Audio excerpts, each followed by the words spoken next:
Gladys Aylward, Part 2. Do you remember the missionary we started learning about last time? Gladys Aylward was a maid from England who felt deeply the need for people in China to hear about Jesus. She decided to go to China even though it meant leaving everything she knew and going to a place where she didn't know the language or culture. Finally, after a long trip, she had made it to China. Gladys arrived in the little Chinese town of Yangchang, where she met Mrs. Jeannie Lawson, the 70-year-old missionary she had come to help. Jeannie had a plan to share the good news of Jesus. "With your help, we'll turn this old house into an inn for mule drivers," she told Gladys. Yangchang was high in the mountains of North China. Many mule caravans pass through each day. "We will sell them a hot meal and tell them Bible stories while they eat," explained Jeannie. To help Jeannie, Gladys started learning Chinese. Some of the first words she learned were to say, "We have no bugs." Why do you think she needed to learn how to say that? Many inns where mule drivers stayed had fleas and other bugs, but Jeannie and Gladys made sure their inn was bug-free. Day after day, Gladys stood outside the inn calling, "We have no bugs. We have no fleas. Good food. Come in here."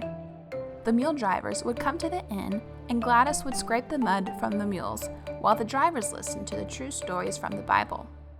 These mule drivers spread news throughout North China as they traveled. They shared the stories of God that Mrs. Lawson and Gladys had told them.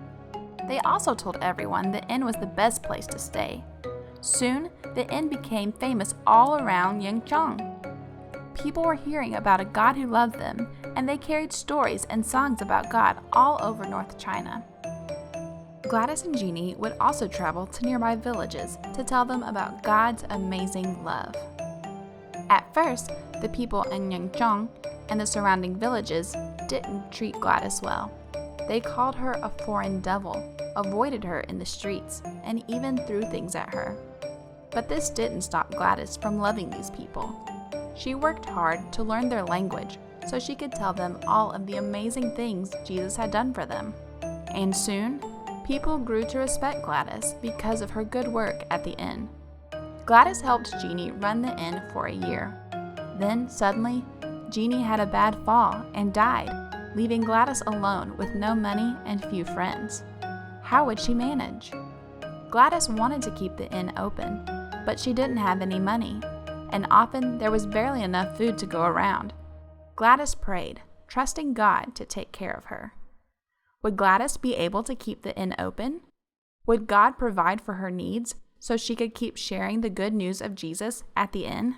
Or did he have another plan for Gladys Aylward? You'll have to come back next time to find out.